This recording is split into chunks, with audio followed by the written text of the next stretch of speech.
Pernahkah kamu merasa seperti ada sesuatu yang mengawasi di balik gelap? Pernahkah kamu mendengar suara yang tak bisa kamu jelaskan?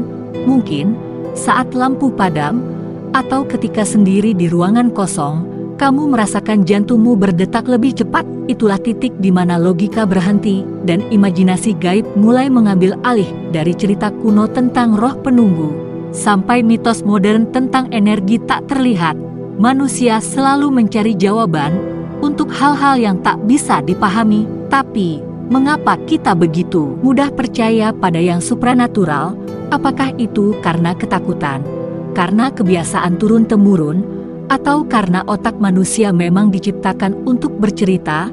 Dalam narasi ini, kita akan menyelami psikologi di balik semua kisah gaib, menyingkap alasan mengapa pikiran kita seringkali lebih liar daripada kenyataan. Bab 1. Mengapa otak manusia membuat cerita gaib? Sejak ribuan tahun lalu, manusia sudah terbiasa menciptakan cerita tentang yang tak terlihat. Di gua purba, leluhur kita menggambar sosok roh dan simbol kekuatan gaib. Mereka percaya ada makhluk yang mengatur musim, kelahiran, dan kematian. Tapi, mengapa otak manusia begitu gemar membuat kisah gaib? Jawabannya sederhana sekaligus rumit, karena otak kita didesain untuk mencari pola. Coba bayangkan ini, kamu sedang berjalan di hutan, tiba-tiba ranting patah di belakangmu, otakmu langsung memunculkan pertanyaan, apa itu? Mungkin hanya angin, mungkin hewan kecil, tapi otak lebih suka berjaga-jaga. Ia akan berkata, hati-hati. Bisa jadi bahaya. Ini yang disebut hyperactive agency detection. Otak kita lebih memilih menganggap sesuatu punya niat daripada mengabaikan dan berisiko terluka. Dalam evolusi, ini berguna. Mereka yang selalu curiga lebih mungkin selamat. Masalahnya, mekanisme itu bertahan hingga hari ini. Saat listrik padam, kita tetap merasa ada sesuatu di sudut ruangan. Otak yang sama juga membuat kita menciptakan narasi, karena manusia tidak tahan dengan ketidakpastian. Jika petir menyambar pohon, kita tidak puas hanya berkata, itu kebetulan. Kita ingin penjelasan. Dulu, penjelasan itu berupa dewa petir, roh penunggu, makhluk gaib yang sedang marah. Mitos-mitos ini memberi rasa aman, karena jika ada yang mengatur, kita bisa menenangkan mereka. Ini disebut illusion of control. Kepercayaan bahwa kita punya kuasa atas hal-hal di luar kendali. Otak manusia juga punya satu kemampuan luar biasa, imajinasi. Kita bisa membayangkan sesuatu yang belum pernah kita lihat, bahkan sesuatu yang tidak nyata. Imajinasi inilah bahan bakar semua mitos, dari cerita kuntilanak di desa hingga legenda malaikat di langit. Semua lahir dari kebutuhan yang sama, mencari makna di balik kejadian yang misterius. Sains modern menunjukkan, saat manusia takut, kesepian, atau bingung, aktivitas di korteks prefrontal akan menurun. Otak bagian emosional mengambil alih. Di saat itulah, imajinasi gaib tumbuh paling subur. Karena lebih mudah percaya pada cerita yang menakutkan, daripada menerima bahwa dunia ini penuh kebetulan. Jadi jika kamu pernah merasa bulu kuduk berdiri saat mendengar suara aneh di malam hari, ingatlah, itu bukan hanya soal hantu atau roh, tapi cara otakmu mencoba melindungi dirimu dengan menciptakan cerita. Dalam bab berikutnya, kita akan melihat lebih dalam bagaimana ketakutan, trauma, dan kebutuhan akan kendali memperkuat keyakinan pada hal-hal supranatural, karena seringkali yang kita takuti di luar adalah bayangan dari dalam diri sendiri. Bab 2. Ketakutan, trauma, dan ilusi kontrol dalam kepercayaan gaib. Pernahkah kamu bertanya, mengapa cerita-cerita supranatural selalu muncul di saat manusia sedang takut? Karena ketakutan adalah bahan bakar paling kuat bagi imajinasi gaib. Saat kita merasa terancam, otak akan melakukan apa saja untuk menemukan penjelasan. Bahkan jika itu artinya menciptakan cerita yang belum tentu benar. Bayangkan seseorang yang baru saja kehilangan orang terdekat. Dalam kesedihan yang dalam, ia mendengar suara samar. Memanggil namanya, mungkin itu hanya angin, mungkin suara kenangan, tapi otak yang sedang rapuh lebih mudah berkata, dia masih ada di sini. Dia belum pergi. Ini bukan kebetulan. Ilmuwan menyebutnya coping mekanis, cara psikologis untuk menenangkan hati yang terluka. Ketakutan pada kematian adalah salah satu alasan manusia menciptakan dunia gaib, karena jika ada roh, jika ada alam lain, kita tidak pernah benar-benar kehilangan. Ketakutan juga membuat manusia mencari ilusi kontrol. Ketika panen gagal, wabah datang, atau bencana terjadi, kita sulit menerima bahwa itu hanya kebetulan alam, maka muncul keyakinan, mungkin kita membuat roh marah. Mungkin kita melanggar pantangan. Karena jika masalah punya penyebab gaib, kita bisa melakukan sesuatu, meminta maaf, memberi sesajen, membayar dukun. Mungkin ini terdengar kuno, tapi prinsipnya masih sama hingga sekarang.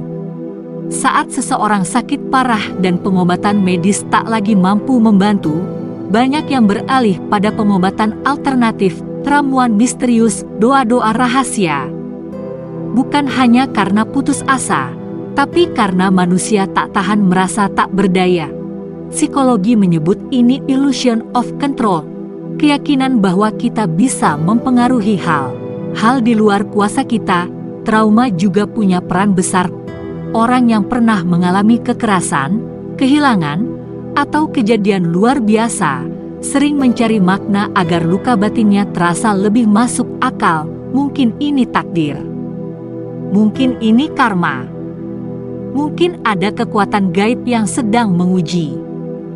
Keyakinan itu menenangkan, membuat penderitaan terasa lebih bisa diterima. Dalam banyak budaya, trauma kolektif seperti perang atau bencana melahirkan mitos baru, cerita tentang kutukan, tentang roh gentayangan yang marah. Cerita-cerita ini diwariskan bukan hanya untuk menakut-nakuti, tapi untuk memberi rasa keterhubungan, merasa bahwa penderitaan ada sebabnya. Dan kita tidak sendirian, tapi di balik semua itu, ada satu kenyataan: rasa takut membuat otak lebih mudah percaya, karena logika membutuhkan ketenangan. Sedangkan ketakutan hanya butuh cerita yang terdengar masuk akal. Dalam bab berikutnya, kita akan menjelajahi bagaimana kepercayaan gaib tumbuh, bukan hanya dalam pikiran individu, tapi dalam budaya dan norma sosial yang kita jalani bersama. Bab 3. Norma sosial dan budaya. Ketika keyakinan gaib jadi identitas bersama, kita sering mengira kepercayaan pada hal supranatural hanyalah persoalan pribadi, tapi sesungguhnya keyakinan itu tumbuh dan bertahan karena ada satu kekuatan yang lebih besar: budaya. Sejak kecil, kita diajarkan untuk percaya bahwa ada roh penunggu pohon besar, percaya bahwa arwah leluhur masih mengamati, percaya bahwa kalau melanggar larangan tertentu, sesuatu yang buruk akan terjadi. Keyakinan ini bukan sekedar cerita, ia menjadi identitas bersama, sebuah lem perekat yang membuat komunitas merasa saling terhubung. Psikologi menyebutnya shared belief system, sistem keyakinan yang diwariskan dari generasi ke generasi. Bayangkan seorang anak kecil yang setiap malam mendengar kisah mistis dari neneknya. Cerita itu berulang dengan detail yang sama. Setiap orang dewasa mengangguk, setiap orang berkata, itu sungguhan. Otak anak yang sedang tumbuh tidak mempertanyakan, apakah ini logis? Otak anak hanya menyerap, menyimpan, menjadikan itu bagian dari cara memandang dunia. Ketika ia dewasa, cerita itu tetap hidup, mungkin berubah bentuk, tapi tetap mengandung keyakinan dasar bahwa ada sesuatu yang tak terlihat. Di banyak budaya, ritual kolektif juga memperkuat kepercayaan. Upacara membersihkan desa, sesajen di tempat tertentu, pantangan yang tak boleh dilanggar, Ketika semua orang melakukan itu bersama-sama, rasanya aneh untuk berbeda sendiri. Kita manusia adalah makhluk sosial, kita ingin diterima, kita takut dikucilkan. Karena itu, banyak orang mempertahankan keyakinan supranatural, bukan karena benar-benar yakin sepenuhnya, tapi karena tak mau kehilangan identitas kelompok. Psikologi sosial menyebutnya normative conformity, menyesuaikan diri dengan norma agar tetap diterima. Ada juga informational conformity, ketika kita ragu, kita menoleh pada orang lain untuk mencari petunjuk. Jika semua orang percaya, kita pun ikut percaya. Inilah alasan banyak mitos bertahan begitu lama, bukan karena bukti, tapi karena budaya terus menghidupkannya, dan ketika budaya itu diulang, diajarkan, dan dirayakan, kepercayaan menjadi seakan-akan fakta. Sains psikologi menunjukkan, otak manusia lebih nyaman menerima sesuatu yang sudah dikenalnya, daripada mempertanyakan dan berisiko ditolak. Ini bukan kelemahan, ini naluri bertahan. Dalam bab berikutnya, kita akan melihat lebih dekat bagaimana pengalaman gaib seringkali diperkuat oleh pikiran kita sendiri, dari efek placebo hingga kekuatan sugesti yang membuat cerita supranatural terasa sangat nyata. Bab 4. Efek placebo, nocebo, dan penguatan keyakinan supranatural. Pernahkah kamu mendengar cerita seseorang yang merasa sembuh setelah meminum air dari tempat keramat, atau cerita orang yang sakit tiba-tiba karena dikatakan terkena kutukan? Ini bukan sekadar sugesti kosong, ini adalah bukti bahwa pikiran manusia sangat berkuasa atas tubuhnya sendiri. Fenomena ini dikenal sebagai efek placebo. Ketika kita percaya sesuatu akan membantu, tubuh kita seringkali merespons seolah itu benar-benar bekerja. Penelitian menunjukkan, pasien yang diberi pil gula yang sama sekali tidak mengandung obat tetap melaporkan rasa sakitnya berkurang. Mengapa? Karena keyakinan mengaktifkan sistem saraf parasimpatik, melepaskan endorfin, dan menciptakan sensasi nyaman. Dalam banyak praktik supranatural, efek placebo adalah salah satu mekanisme terkuat.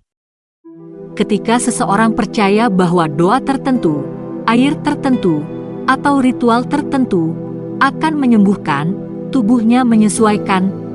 Sebaliknya, ada juga efek nocebo. Ketika seseorang diyakinkan bahwa ia terkena kutukan atau disantet, ia bisa merasakan gejala sakit yang nyata, detak jantung meningkat, nafsu makan hilang, otot melemah. Bukan karena ada kekuatan gaib, tapi karena otak menyalakan alarm bahaya. Psikologi modern memahami, sugesti adalah kekuatan yang sering diremehkan. Satu kalimat dari orang yang dipercaya bisa menimbulkan perubahan fisiologis. Karena itu, dalam banyak budaya, pengalaman supranatural semakin kuat saat diceritakan oleh tokoh yang berwibawa. Dukun, pemuka agama, orang tua yang dituakan, ketika mereka berkata, "Ini nyata." Otak kita jarang membantah. Inilah yang disebut autoritas sugesti. Lebih jauh lagi, setiap pengalaman supranatural yang dikisahkan berulang kali akan tertanam lebih dalam di memori. Bahkan jika pada awalnya kita ragu, repetisi cerita menciptakan ilusi kebenaran. Ini disebut illusion of truth effect. Semakin sering kita mendengar sesuatu, semakin kita cenderung percaya, meski tanpa bukti. Ketika seseorang mengalami sensasi aneh, misalnya merinding tanpa sebab, otaknya mencari penjelasan. Jika sudah tertanam cerita tentang makhluk gaib, maka itu yang akan dipercaya. Ini bukan kelemahan, tapi cara otak merangkai kepingan informasi menjadi cerita yang koheren. Dalam bab berikutnya, kita akan belajar bagaimana bersikap pada kepercayaan semacam ini, bagaimana cara tetap kritis, tapi tidak meremehkan orang lain, karena kunci kedewasaan bukan hanya logika, tapi juga empati. Bab 5. Cara berpikir kritis tanpa meremehkan kepercayaan orang lain. Di dunia yang penuh cerita gaib, kita sering dihadapkan pada dilema. Di satu sisi, kita ingin menggunakan logika, memeriksa bukti, bertanya dengan kritis, tapi di sisi lain, kita tak ingin melukai perasaan orang lain. Karena bagi banyak orang, keyakinan supranatural bukan sekadar cerita, tapi bagian dari identitas. Jadi, bagaimana cara bersikap? Pertama, sadari bahwa berpikir kritis bukan berarti merendahkan. Kita boleh mempertanyakan sesuatu tanpa harus menganggap orang lain bodoh. Psikologi sosial menunjukkan, saat keyakinan seseorang diserang secara langsung, otaknya akan menyalakan mekanisme pertahanan. Bukannya mau mendengar, ia justru semakin yakin dengan keyakinannya. Ini disebut backfire effect. Semakin keras kita mendebat, semakin keras lawan bicara bertahan. Karena itu, jika ingin berdiskusi, gunakan pendekatan yang lembut, tanyakan. Bukan menuduh. Contoh sederhana daripada berkata, itu tidak masuk akal. Cobalah bertanya, apa yang membuatmu yakin dengan itu? Kedua, akui batas pengetahuan kita sendiri. Tidak semua hal bisa dijelaskan seketika. Kerendahan hati membuat diskusi lebih manusiawi. Ketiga, pahami konteks budaya dan emosi di balik keyakinan. Bagi sebagian orang, kepercayaan gaib adalah cara mengatasi kesedihan, cara memberi makna pada kehilangan, cara menjaga warisan keluarga. Saat kita menertawakan keyakinan itu, kita sedang menertawakan sesuatu yang memberi mereka rasa aman. Keempat, gunakan logika yang sederhana dan empati yang tulus. Kadang, bukti rasional tidak cukup, tapi kehadiran yang hangat bisa membuka pintu percakapan. Kelima, jadilah contoh. Tunjukkan bahwa berpikir kritis bisa berjalan berdampingan dengan rasa hormat. Kamu tidak perlu memaksakan perubahan, karena keyakinan yang paling kuat sering hanya bisa berubah pelan-pelan. Psikologi modern mengajarkan bahwa pikiran manusia sangat kompleks. Kita semua rentan pada bias. Kita semua kadang memilih cerita yang membuat kita merasa aman, termasuk kita sendiri. Maka, jika ingin membantu orang lain berpikir lebih jernih, mulailah dengan memahami, bertanya, mendengarkan. Karena di antara logika dan kepercayaan, ada ruang yang bernama rasa hormat. Ruang itulah yang membuat kita tetap manusia. Dengan bab ini, kita menutup perjalanan memahami psikologi kepercayaan supranatural, sebuah perjalanan untuk mengenali bagaimana otak, budaya, dan hati bersekutu menciptakan cerita yang lebih besar daripada diri kita sendiri. Pada akhirnya, kita semua hidup di antara yang tampak dan yang kita yakini, di antara fakta yang bisa diukur dan cerita yang tak pernah terbukti. Tapi justru di ruang itu, kita menemukan siapa diri kita sebenarnya. Manusia adalah makhluk yang merindukan makna, bahkan jika makna itu lahir dari bayangan, dari ketakutan, dari imajinasi yang tak pernah padam. Karena mungkin yang gaib bukan hanya cerita lama, tapi cara otak kita berusaha memahami dunia yang terlalu luas untuk dijelaskan sepenuhnya.